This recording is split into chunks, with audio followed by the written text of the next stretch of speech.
Dear student, today I will discuss main sources which we can reconstruct the political career of Mahatma Gandhi. There are many different kinds of sources from which we can reconstruct the political career of Gandhiji and the history of the nationalist movement. First, public voice and private scripts. One important source is the writings and speeches of Mahatma Gandhi and his contemporaries, including both his associates and his political advisors. Speeches, for instance, allow us to hear the public voice of an individual, while private letters give us glimpse of his or her private thoughts. In letters, we can see people expressing their anger and pain. The language of the letters is often shaped by the awareness that they may one day be published. Framing a picture. Autobiographies similarly give us an account of the past that is often rich in human details. But here again, we have to be careful of the way we read and interpret autobiographies. We need to remember that they are retrospective accounts written very often from memory. They tell us what the author could recollect. Writing an autobiography is a way of framing a picture of yourself. So, in reading these accounts, we have to try and see what the author does not tell us. Through police eyes. The colonial rulers always kept a strict vigilance on issues which they considered against them. So the government records are also an important source of information. At that time, the reports penned down by policemen and other officials were confidential. But now these documents are available in the museum where anybody can see and study them. They reflected what the officials intended to see and what not see, keeping the possibility of revolt and treason in mind. These rulers tried to give the impression that these reports were baseless.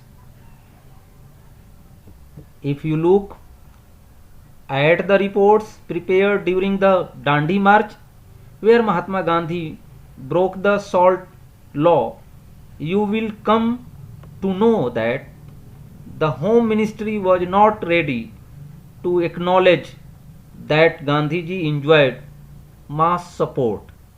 These reports termed the Gandhi Dandi March a drama which was aimed to get support from unwilling and luxury loving people against the British rule.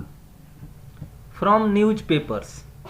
One more important source in contemporary newspapers published in English as well as in the different Indian languages, which tracked Mahatma Gandhi's movements and reported on his activities and also represented what ordinary Indians thought of him.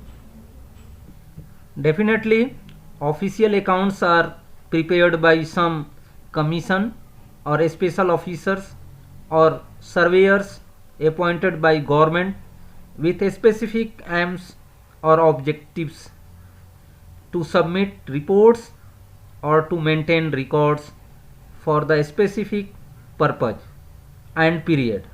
All government's descriptions or accounts are maintained secrecy. They kept as sacred records. Generally, these records cannot be published completely without the written permission of government.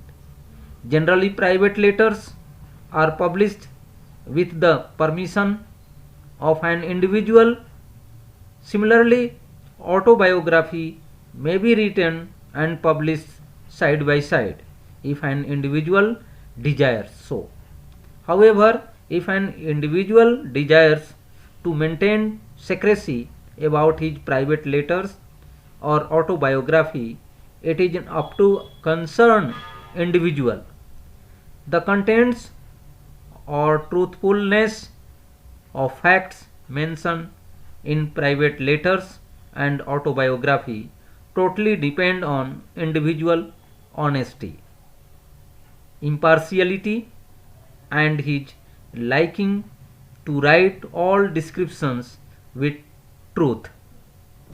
वे स्रोत जिनसे हमें गांधी जी के बारे में जानकारी मिलती है या उनके राजनीतिक सफ़र की जानकारी मिलती है या उनकी रचना होती है, उनमें से प्रमुख हैं सार्वजनिक और निजी लेखन।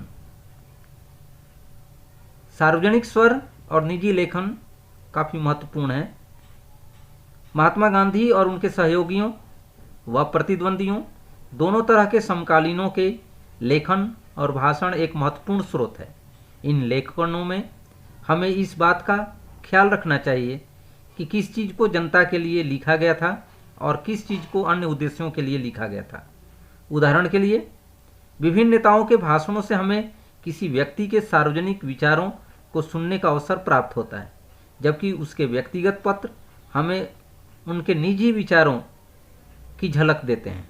इन पत्रों में हम लिखने वाले का गुस्सा और पीड़ा, असंतोष तथा बेचैनी व उसकी आशाएं और हताशाएं व्यक्त करते हुए देख सकते हैं। इनमें से बहुत सारी बातों को वह अपने सार्वजनिक वक्तव्यों में व्यक्त भी कर सकते थे, लेकिन हमें यह भी याद रखना चाहिए कि अनेक बार निजी सार्वजनिक का यह अंतर टूट जाता है। बहुत सारे पत्र व्यक्तियों को लिखे जाते हैं, इसलिए वे व्यक्तिगत पत्र होते हैं, लेकिन कुछ सीमा तक वे जनता के लिए भी होते हैं। इन पत्रों की भाषा इस एहसास से भी तय होती है कि संभव है कि एक दिन उन्हें प्रकाशित कर दिया जाएगा। दूसरा, छवि गढ़ना। आत्मकथाएं भी हमें उस अतीत का ब्यौरा देती हैं जो मानवीय विवरणों के हिसाब से काफ़ी समृद्ध होता है, परंतु यहाँ भी हमें इस बात का ध्यान रखना चाहिए कि हम आत्मकथाओं को किस तरह से पढ़ते हैं और उनकी कैसी व्याख्या करते हैं। हमें यह भी याद रखना चाहिए कि ये आत्मकथाएं प्रायः स्मृति के आधार पर लिखी गई होती हैं। उनसे हमें पता चलता है कि लिखने वाले को क्या याद रहा और कौन सी चीज़ें महत्वपूर्ण दिखाई दी, या वह क्या खुद याद रखना चाहता था, या वह औरों की नज़र में अपनी ज़िंदगी को किस तरह से दर्शाना चाहता है। आत्मकथा लिखना अपनी तस्वीर गढ़ने का एक तरीका है। परिणाम स्वरूप इन विवरणों को पढ़ते हुए हमें वह देखने की कोशिश करनी चाहिए जो लेखक हमें नहीं दिखाना चाहता। हमें उन चुप्पियों का कारण समझना चाहिए, इच्छित या अनिच्छित विस्मृत के उन कामों को समझना चाहिए। पुलिस की नज़र से औपनिवेशिक शासक ऐसे तत्वों पर हमेशा कड़ी नज़र रखते थे जिन्हें वे अपने विरुद्ध मानते थे। इस लिहाज से सरकारी रिकॉर्ड्स भी हमारे अध्ययन के लिए एक महत्वपूर्ण स्रोत हैं। उस समय पुलिसकर्मियों तथा अन्य अधिकारियों द्वारा लिखे गए पत्र तथा रिपोर्टें गोपनीय होती थीं, लेकिन अब ये दस्तावेज अभिलेखागारों में उपलब्ध हैं जिन्हें कोई भी देख सकता है। उदाहरण के लिए 20वीं शताब्दी के प्रारंभिक वर्षों में गृह विभाग द्वारा तैयार की जाने वाली पाक्षिक रिपोर्ट इस दिशा में पर्याप्त महत्वपूर्ण रही हैं। ये रिपोर्ट स्थानीय क्षेत्रों की पुलिस के माध्यम से मिलने वाली सूचनाओं पर आधारित होती थी, परंतु उनमें यह भी दिखाया जाता था कि आला अधिकारी क्या देखते थे अथवा क्या मानना चाहते थे। राजद्रोहों और विद्रोहों की संभावना मानते हुए भी खुद को इस बात का विश्वास देना चाहते थे कि इन आशंकाओं का कोई आधार नहीं है। यदि हम नमक सत्याग्रह के समय की पाक्षिक रिपोर्टों को देखें तो पाएंगे कि गृह विभाग यह मानने को तैयार नहीं था कि महात्मा गांधी की कार्रवाइयां के प्रति कोई व्यापक जन समर्थन पैदा हो रहा है। रिपोर्ट में इस यात्रा को एक नाटक, एक कर्तव्य, ब्रिटिश शासन के विरुद्ध आवाज उठाने के प्रति अनिच्छुक तथा शासन के अंतर्गत सुखपूर्वक जीवन गुजारने वाले लोगों को गोलबंद करने की हताश कोशिश के रूप में प्रस्तुत किया गया था। अखबारों के माध्यम से अंग्रेजी तथा विभिन्न भारतीय भाषाओं में छपने वाले समकालीन अखबार भी एक महत्वपूर्ण स्रोत हैं जो महात्मा गांधी की गतिविधियों पर नज़र रखते थे और उनके बारे में खबरें छापते थे। ये अखबार इस बात का भी संकेत देते हैं कि आम भारतीय उनके बारे में क्या सोचते थे, परंतु अखबारी विवरण पूर्वाग्रह से मुक्त नहीं माना जाना चाहिए। ये समाचार पत्र प्रकाशित करने वाले लोग थे जिनकी अपनी राजनीतिक सोच एवं नज़रिया थी। उनके विचारों से भी यह तय होता था कि क्या प्रकाशित किया जाएगा और घटनाओं की रिपोर्टिंग किस भांति की जाएगी। इसलिए लंदन से निकलने वाले अखबार के विवरण भारतीय राष्ट्रवादी समाचारों में छपने वाली रिपोर्टों जैसी नहीं हो सकती थी। अतः ये कहा जा सकता है कि सार्वजनिक स्वर और निजी लेखन, आत्मकथाएं और उनका ब्यौरा, पुलिस में दर्ज रिपोर्टें और अखबारों में छपी हुई घटनाओं का विवरण, ये सब महात्मा गांधी